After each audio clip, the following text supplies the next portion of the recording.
Marcus Hale almost didn't see the dog at all. 2 days of truckers had already mentioned him over the CB without anyone bothering to stop. A German Shepherd sitting motionless near a guardrail on the long empty stretch of Highway 287. The kind of sighting that got repeated as a curiosity and then forgotten by the next exit. Marcus pulled over on instinct more than anything else. The same instinct that had once told him which doorways in Fallujah were worth a second look. The dog hadn't moved in the 10 minutes Marcus watched him from the shoulder. He was sitting at the edge of a steep embankment below the guardrail, fur matted with 2 days of frost, staring down into the brush with the kind of stillness that wasn't waiting for anything anymore. It was watching over something. Marcus climbed down through the frozen brush, the dog allowing him closer with a low, exhausted whine instead of a warning, and found, at the bottom of the slope, an old man lying against a fallen log, one arm still resting across the dog's empty space beside him, as though he'd fallen asleep mid-sentence and simply never woken up. There was no wallet, no phone, no identification of any kind. Just a worn green duffel bag, a dog who hadn't left his side in 2 days of freezing nights, and a question that was about to tear open something much larger than one man's lonely death on the side of a highway. Before we go any further, tell us where you're watching from tonight in the comments below.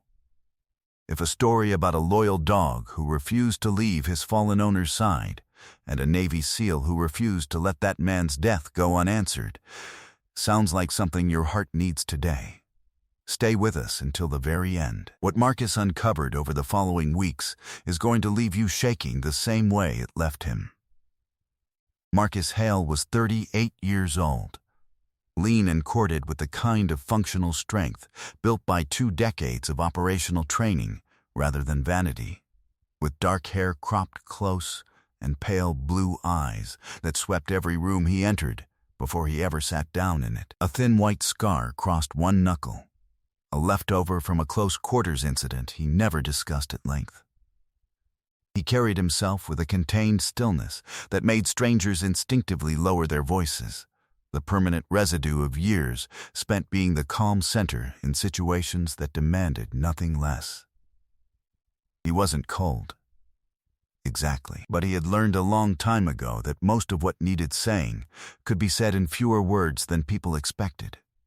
And he rarely wasted the ones he had. He had served 16 years as a Navy SEAL, 6 deployments across multiple theaters he still couldn't discuss by name, the last of them ending with a back injury from a hard parachute landing that finally retired him from operational status 2 years earlier than he'd planned. The transition afterward had been its own kind of war, fought mostly in silence against a version of himself that didn't know how to slow down. What made the man on the embankment hit him harder than it should have was simple and close to home. His own father, a Korean War veteran, had died alone in a county shelter 11 years earlier, after a string of bad luck and worse paperwork left him with nowhere else to go. And Marcus had spent every year since carrying the particular guilt of a son who hadn't known how bad things had gotten until the call came too late to fix it. He had promised himself, standing at that shelter's intake desk, filling out paperwork for a man already gone, that he would never again let a veteran disappear quietly if there was anything he could do about it. He hadn't kept that promise in any organized way over the years that followed. No nonprofit, no formal outreach program, just a habit of stopping when something felt wrong, of asking one more question than most people bothered to ask. He hadn't expected that habit to lead him down a frozen embankment on a Wyoming highway, but some part of him, the part that had spent a career trusting instinct over convenience, understood almost immediately that this was exactly the kind of moment he'd quietly been preparing for since the day his father died. The dog was a 7-year-old German Shepherd, broad through the chest with a thick black and tan coat now dulled and matted from exposure. One ear notched from what looked like an old fence line injury rather than combat. but carrying himself with the same disciplined bearing of a working dog who had clearly spent years by someone's side rather than simply wandering up to him. He let Marcus approach the body slowly, watching every movement with sharp, exhausted attention, and only fully relaxed once Marcus knelt and spoke low and steady. The same voice he'd once used to calm frightened civilians in far worse places.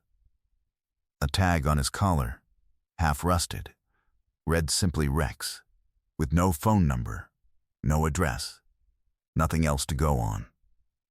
Marcus would learn 3 days later, once Walter's old service paperwork surfaced, that Rex had been adopted from a shelter himself 4 years earlier, and had never once, according to the one neighbor who remembered them, left Walter's side since.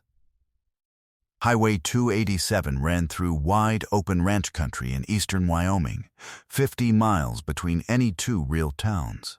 The kind of road where a breakdown in winter could turn fatal within hours, if nobody happened to notice in time. The embankment below the guardrail dropped 12 feet into dense frozen brush, invisible from a passing car unless someone already knew to look, which explained, grimly, how an old man and his dog could have gone unnoticed for 2 full days along a road that still carried steady traffic. The cold that week had dropped well below zero overnight, the kind of cold that made survival without shelter a matter of hours rather than days. Harlan Boyd ran a company called Liberty Bridge Outreach out of a converted office building 2 counties over, a nonprofit in name only that held state and VA contracts to transport homeless and at-risk veterans between shelters, medical appointments, and permanent housing placements across a 6-county region. He had built the company over 9 years into the only game in town for an underfunded, understaffed rural area, which meant almost nobody asked hard questions about how he billed for services, or how thinly he stretched a workforce of 3 underpaid drivers covering routes that should have required 12. He billed the state for every completed transport at a flat per-veteran rate, and over time had quietly discovered that the gap between what he billed and what he actually delivered was where most of his company's real profit lived. 2 former employees had quit over the years rather than keep falsifying drop-off logs, and both had simply moved on without filing complaints, assuming, correctly, that nobody with any real oversight authority was paying close attention. Nobody audits a company doing God's work for veterans nobody else wants to deal with, Harlan told a colleague once at a state contractor conference, confident enough in his own standing that he said it within earshot of 2 other vendors. Walter Combs had served 2 tours in Vietnam with the Army's 1st Cavalry Division, and had spent the better part of 50 years afterward working as a long-haul trucker. A life that had kept him on the move so consistently that he'd never quite settled anywhere long enough to build the kind of family or community most people accumulate by his age. A worsening heart condition had finally forced him off the road 3 years earlier, and a series of unlucky breaks, a divorce decades old that left no support system, a small pension that didn't stretch far enough, a landlord who sold the building he'd been renting a room in, had slowly pushed him into homelessness, despite his own quiet, persistent efforts to find steady ground again. He kept a worn spiral notebook in his duffel bag, found later beside his body, filled with careful handwritten notes about appointments, bus schedules, and shelter intake dates. The meticulous record-keeping of a man who had never stopped trying to manage his own life properly, even as that life kept slipping further from his control. He had adopted Rex from a county shelter 4 years earlier specifically because the dog, the only one in the kennel who hadn't barked at him, had simply walked over and sat down at his feet. People who'd crossed paths with Walter over those last few years remembered small, consistent things about him. That he always said thank you twice, once when help was offered and once when it was finished, and that he never once asked for more than exactly what he needed. It was the kind of quiet, deliberate dignity that made it easy for a busy world to assume he was managing fine, right up until the morning he very clearly wasn't. The notebook, once Marcus carefully read through it at the sheriff's office that evening, told most of the story before any official investigation began. 3 weeks earlier, Walter had been scheduled for transport from a shelter in Casper to a new long-term veteran housing placement in Sheridan, a trip arranged and billed through Liberty Bridge Outreach. The notebook's final entries described a van ride that had taken an unusual route, a driver who'd grown irritated when Walter, confused about the unfamiliar roads, asked too many questions, and a stop for gas along Highway 287 that had simply never resumed. The last legible entry, written in increasingly shaky handwriting, read, "Driver says wait here. Be right back. Cold getting bad. Rex won't settle." Marcus sat with that page for a long time before he spoke to the deputy beside him. The county sheriff's department had initially logged Walter's death as an unfortunate exposure case involving an unidentified transient, the kind of file that closed itself quietly within a week if nobody pushed back. Marcus pushed back the same night, requesting Liberty Bridge's transport records for that specific date before any paperwork could conveniently go missing. What the records eventually showed, once a young deputy named Ortiz agreed to formally request them through proper channels, was a completed drop-off confirmation for Walter Combs at the Sheridan housing facility, signed and dated the same day he had, in reality, been left on the shoulder of Highway 287, more than 90 miles away. The Sheridan facility, when Marcus called directly, confirmed Walter Combs had never arrived and had, in fact, been quietly removed from their intake waiting list as a no-show 2 weeks earlier. A clerical note nobody had thought to flag as unusual. Marcus drove to the Liberty Bridge offices himself the following week, not to confront Harlan directly yet, but to file a formal records request as a concerned member of the public, and Rex, riding in the truck for the first of what would become many trips together, refused to settle the entire drive, pacing the back seat and whining low every time the building came into view. Marcus's quiet inquiry turned, over the following 2 weeks, into something Harlan Boyd could no longer ignore. A former Liberty Bridge driver named Carl Avery, one of the two who'd quit years earlier, agreed to meet Marcus once he learned what had happened to Walter, and confirmed that falsified drop-off confirmations had been standard practice for as long as he'd worked there. A shortcut Harlan used whenever a route ran long or a driver wanted to end a shift early. Deputy Ortiz, working the case properly now with state support, pulled 3 years of Liberty Bridge billing records and found a pattern of completed transport claims that didn't match GPS data from the company's own fleet vehicles, evidence suggesting Walter wasn't the first veteran simply abandoned mid-route to save time and fuel. A state Medicaid fraud investigator named Renata Cole, brought in once Ortiz's findings crossed a threshold that required it, confirmed within days that Liberty Bridge had billed the state for over $400,000 in transport services across 3 years that GPS records suggested had never actually been completed as claimed. Renata's preliminary audit also turned up something Marcus hadn't anticipated: 2 other open missing persons files in neighboring counties, both involving older veterans last confirmed alive on dates that matched Liberty Bridge transport schedules. Both cases that had gone cold for lack of any obvious lead. Neither family had ever been told their relative's last documented movement ran through a company now under federal scrutiny. Renata flagged both files for reopening that same week, telling Marcus quietly that Walter's notebook might end up answering questions for people who didn't even know yet that they had any. Harlan's response, once he understood the scrutiny wasn't going away, was to move fast in the one direction he still believed he controlled.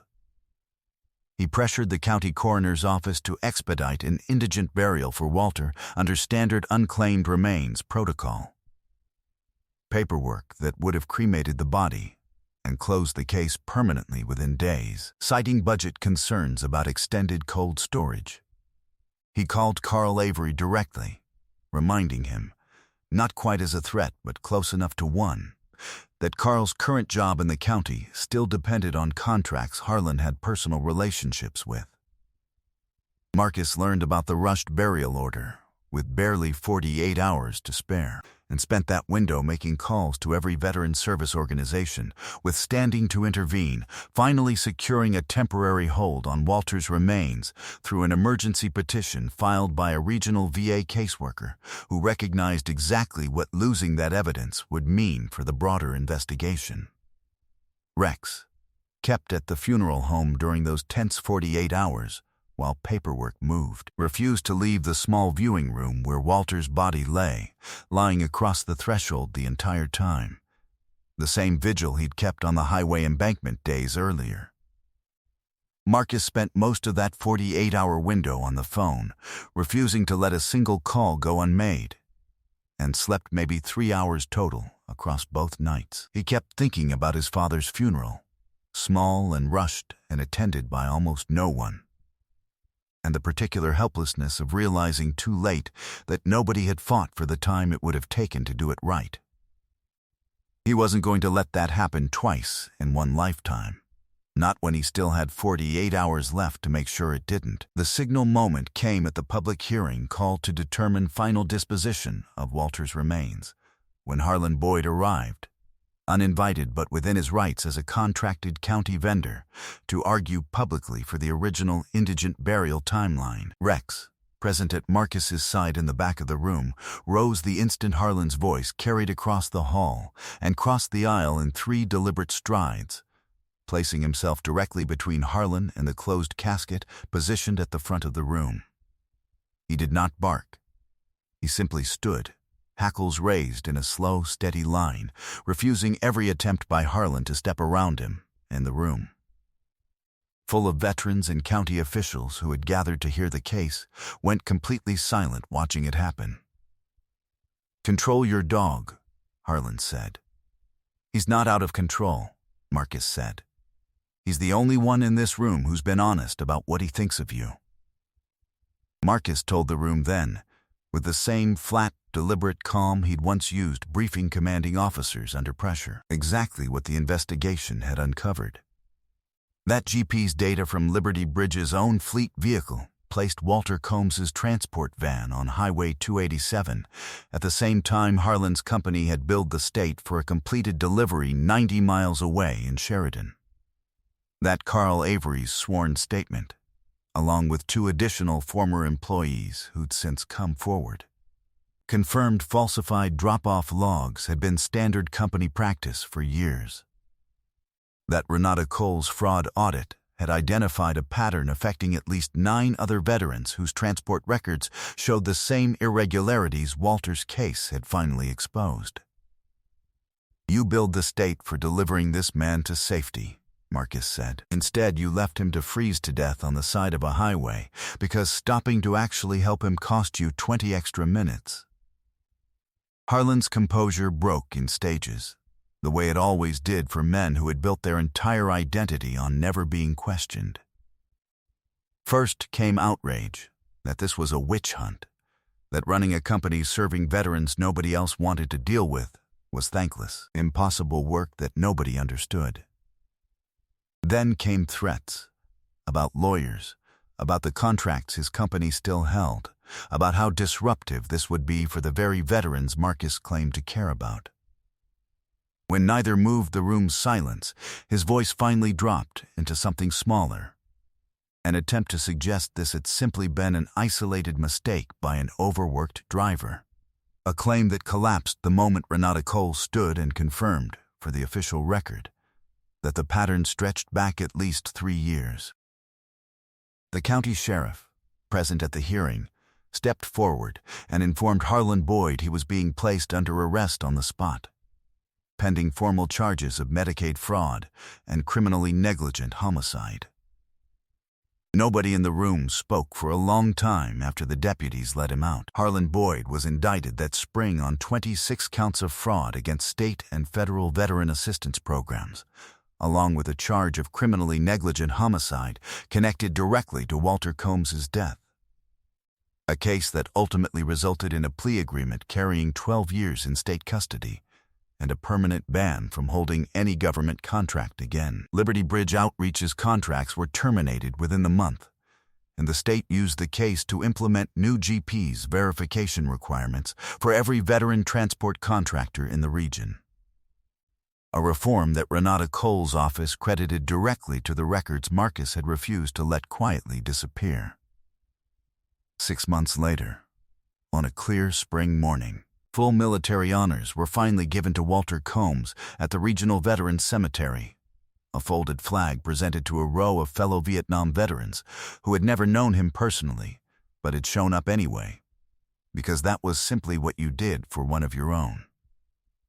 Rex sat beside the casket throughout the ceremony, calm now in a way he hadn't been in months, his vigil finally allowed to end the way it should have ended from the start.